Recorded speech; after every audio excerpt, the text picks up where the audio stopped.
দেশে স্বাভাবিক হচ্ছে জনজীবন। কারফিউ শিথিলে ছুটির দিনেও বাড়ে মানুষ ও যানবাহন চলাচল। হাট বাজারে ক্রেতাদের ভিড়। সহিংসতায় নিহতদের স্মরণে মসজিদে মসজিদে দোয়া। 4 দিন বন্ধ থাকার পর চট্টগ্রাম থেকে ঢাকা, সিলেট সহ বিভিন্ন অঞ্চলে জ্বালানি তেল সরবরাহ শুরু। বিজিবির পাহারায় পাঠানো হলো 64 ওয়াগন। এবং বন্যার ধকল কাটিয়ে না উঠতেই কারফিউ। পর্যটক শূন্য সিলেট, খালি হোটেল মোটেল রিসোর্ট। ক্ষতি ছাড়িয়ে যাবে হাজার কোটি টাকা, বলছেন ব্যবসায়ীরা।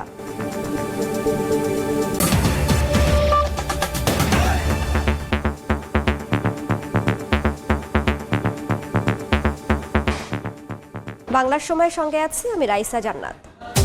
দেশের বিভিন্ন জেলায় 6 থেকে 9 ঘন্টা পর্যন্ত কারফিউ শিথিল থাকায় স্বাভাবিক হচ্ছে জনজীবন। মানুষের মধ্যে ফিরছে স্বস্তি। শুক্রবার ছুটির দিনেও সড়কে বেড়েছে মানুষ ও যানবাহনের চলাচল। প্রয়োজনীয় কাজে বের হয়েছেন অনেকেই। কারফিউ পরিস্থিতি শিথিল হওয়ায় স্বাভাবিক হয়েছে পণ্য পরিবহনও। হাট বাজারেও বেড়েছে ক্রেতা। বিক্রেতারাও গত কয়েকদিনের চেয়ে বেচা বিক্রি ভালো বলে জানিয়েছেন।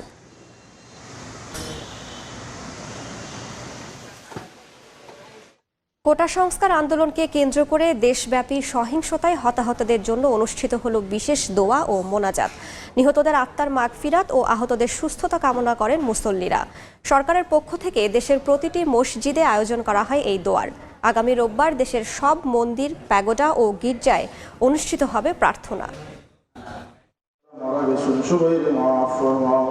কোটা সংস্কার আন্দোলনের আড়ালে দেশব্যাপী চালানো হয় নাশকতা। তাণ্ডব চলে সরকারি বেসরকারি বিভিন্ন স্থাপনায়। সহিংসতায় হতাহত হন অনেকে। শুক্রবার জুমার নামাজের পর মসজিদে মসজিদে অনুষ্ঠিত হয় দোয়া ও মোনাজাত। এতে অংশ নিয়ে নিহতের আত্মার শান্তি কামনা ও আহতদের সুস্থতা কামনা করেন মুসল্লিরা। শোকাহত পরিবারের প্রতি সমবেদনা জানান তারা। আমরা চাই দেশ এখন স্বাভাবিক পরিস্থিতিতে চলুক, মানুষের কোনো ধরনের হত্যাযোগ্য চায় না। দেশের সুখ ও শান্তি কামনায় মহান আল্লাহর কাছেও প্রার্থনা করেন ধর্মপ্রাণ মুসল্লিরা। এতে প্রশাসনের ঊর্ধ্বতন কর্মকর্তাও অংশ নেন। খাদিজা স্বপ্না, সময় সংবাদ। অবশেষে বন্দর নগরী চট্টগ্রাম থেকে রাজধানী ঢাকা এবং সিলেট সহ দেশের বিভিন্ন অঞ্চলে জ্বালানি তেল পরিবহন শুরু হয়েছে। সকালে বিজিবির সশস্ত্র পাহারায় ঢাকা, সিলেট, চট্টগ্রামে দোহাজারী এবং হাটহাজারীতে পাঠানো হয়েছে 64 ওয়াগনবাহী 4টি ট্রেন। নুরজামাল আতিকের ক্যামেরায় বিস্তারিত জানাচ্ছেন কমল দে। কোটা আন্দোলনকে ঘিরে সংঘাত, সবশেষ কারফিউ। এর মাঝে দেশের বিভিন্ন স্থানে জ্বালানি তেল সরবরাহ কাজ শুরু করেছে বাংলাদেশ রেলওয়ে এবং নিরাপত্তায় বর্ডার গার্ড বিজিবি। সকালে চট্টগ্রাম থেকে ঢাকার উদ্দেশ্যে ছেড়ে গেছে তেলবাহী 24টি ওয়াগন নিয়ে একটি ট্রেন, যেখানে রয়েছে প্রতিটিতে 33,000 লিটার করে পেট্রোল, অকটেন, ডিজেল এবং ফার্নেস অয়েল। এরপর সিলেটের উদ্দেশ্যে ছেড়ে গেছে 16টি ওয়াগন নিয়ে আরেকটি ট্রেন।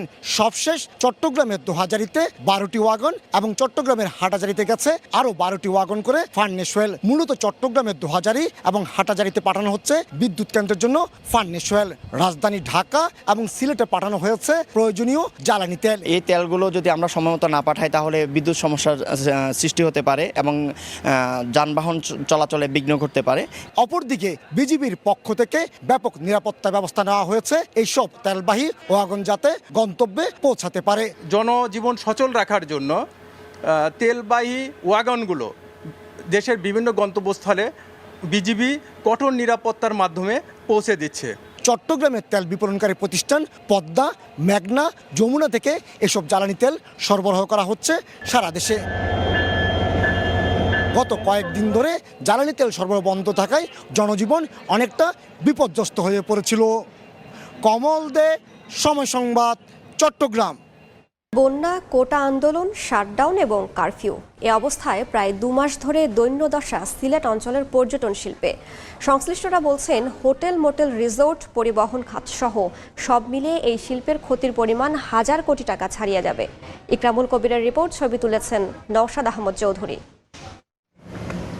মে মাসে শুরু হওয়া বন্যা ডুবিয়েছে 1.5 মাস। এর মধ্যে ঈদুল আজহার ছুটিতে সিলেটের পর্যটন কেন্দ্রগুলোতে পর্যটকদের যাতায়াত বন্ধ থাকন, কেন্দ্রগুলো ফাঁকা। ব্যবসা বাণিজ্য নাই, কোনো কিছু নাই। দেখেন এই নীরব মরুভূমির মতো হয়ে রয়েছে। আমাদের খুব ভয়ানকভাবে সমস্যা, আমরা বেকার হয়ে গেছি। ট্রান্সপোর্ট, হোটেল, মোটেল, রিসোর্ট, এরপরে আপনার সাধারণ শ্রমিক, বার্কি শ্রমিক যারা আছে, যারা নৌকা চালায়, তাদের 1000 কোটি টাকার মতো তো আমাদের অন্তত কমসে কম 1000 কোটি টাকার মতো ক্ষতি হয়েছে। স্বাভাবিক সময়ে বছর জুড়ে প্রায় 10 লক্ষাধিক পর্যটক সিলেটের জাফলং, সাদা পাথর, বিছনাকান্দি, রাতারগুল সহ বিভিন্ন পর্যটন কেন্দ্রে বেড়াতে আসেন। বন্ধের দিনে যেখানে হাজার হাজার পর্যটকের পদচারণায় মুখরিত থাকার কথা এই জাফলং, এখন সেই জাফলং একেবারে জনমানব শূন্য। সিলেটের জাফলং পর্যটন কেন্দ্র থেকে ইকরামুল কবির, সময় সংবাদ। জুড়ে জলজট, যেন আলোর নিচে অন্ধকার। সামান্য বৃষ্টিতেই জলাবদ্ধতা আর ময়লা পানিকে সঙ্গী করে কষ্টে পরিবারগুলোর বসবাস। এমন দশা মুন্সিগঞ্জের পদ্মাপাড়ের লৌহজঙ্গে। শুধু কুমারভোগ গ্রামেই 150 পরিবার 10 বছর ধরে দুর্ভোগে। কনকসার, মামুদপট্টি, জশলদিয়া, কান্দিপাড়া সহ উপজেলাটিতে প্রায় 500 পরিবার জলজটের শিকার। খালবিল ভরাটে প্রাকৃতিক পয়ঃনিষ্কাশন ব্যবস্থা বিলীন, ড্রেনেজ ব্যবস্থাও নেই। তার উপর নিয়মনীতি উপেক্ষা করেই পদ্মায় অবৈধ বালু উত্তোলন করে আবার ভরাটও করা হচ্ছে। এতে নদী ভাঙন ও জলাবদ্ধতা ছাড়াও জীববৈচিত্র্যের নেতিবাচক প্রভাব পড়েছে। सलाम। आप में से काफियों ने पूछा एक्सपर्ट ऑप्शन के साथ कैसे ट्रेड करना है, तो आइए शुरू करते हैं। ये स्क्रीन देखें। सबसे पहले तो एकदम साफ और समझने में आसान। आपको मुफ्त में डेमो के तौर पे $10,000 के साथ प्रैक्टिस करने का मौका मिलता है। शुरुआत के लिए बेहतरीन तरीका। और जब आप तैयार हो तब बस $10 का डिपॉजिट करें। জীববৈচিত্র্যের নেতিবাচক প্রভাব পড়েছে। জিও ব্যাগ ফেলেও রোধ করা যাচ্ছে না ফরিদপুরের পদ্মার ভাঙন। নদীতে বিলীন পানি উন্নয়ন বোর্ডের ডাম্পিং করা সব ব্যাগ।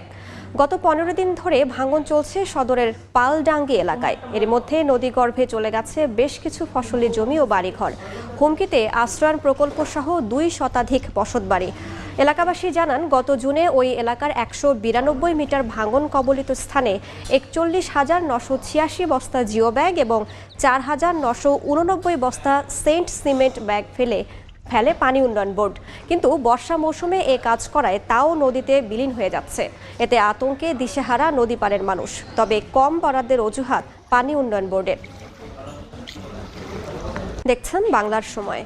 কুষ্টিয়ার খাজানগর চালের মোকামে সব ধরনের চালের দর ঊর্ধ্বমুখী। কেজি প্রতি দাম বেড়েছে 2 থেকে 3 টাকা পর্যন্ত, আর 50 কেজির বস্তায় দাম বেড়েছে 1 থেকে 150 টাকা। এতে নাভিশ্বাস অবস্থা ক্রেতার। তাদের অভিযোগ, নিয়মিত বাজার মনিটরিং না করার কারণেই বিভিন্ন অজুহাতে দাম বাড়ান মিল মালিক ও ব্যবসায়ীরা। তবে মিল মালিকদের অজুহাত, পরিবহন খরচ বৃদ্ধি ও ধানের সরবরাহ কমায় বেড়েছে দর। দেখছেন বাংলার সময়। গোপালগঞ্জের শেখ শায়রা খাতুন মেডিকেল কলেজ হাসপাতালের 14টি বিভাগের মধ্যে চালু মাত্র 3টি বিভাগ। এ কারণে কাঙ্ক্ষিত স্বাস্থ্যসেবা মিলছে না জেলাবাসীর। চলতি বছরের 10 জানুয়ারি যাত্রা শুরু করে হাসপাতালটি। সবকিছু প্রস্তুত থাকলেও জনবল সংকটের কারণে শুধু মেডিসিন, শিশু ও গাইনি বিভাগে চিকিৎসা সেবা দেওয়া হচ্ছে। বন্ধ রয়েছে 11টি বিভাগের কার্যক্রম। 77টি চিকিৎসক পদের বিপরীতে 43 জন, 171টি সিনিয়র স্টাফ নার্স পদের বিপরীতে 55 জন, নার্সিং সুপারভাইজার 8টি পদের বিপরীতে কর্মরত মাত্র 2 জন। এছাড়া অ্যানেস্থেসিওলজিস্ট ও প্যাথোলজিস্টের পদও রয়েছে শূন্য।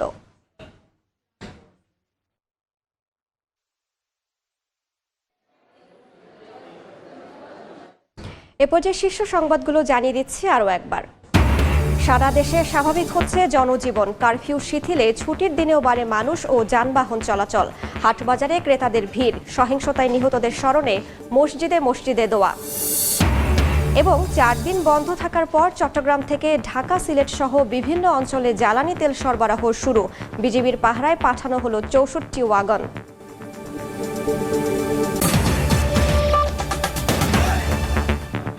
এই ছিল বাংলার সময়। এরপর সন্ধ্যার সময় সঙ্গে থাকবেন সহকর্মী গোলাম রাব্বি।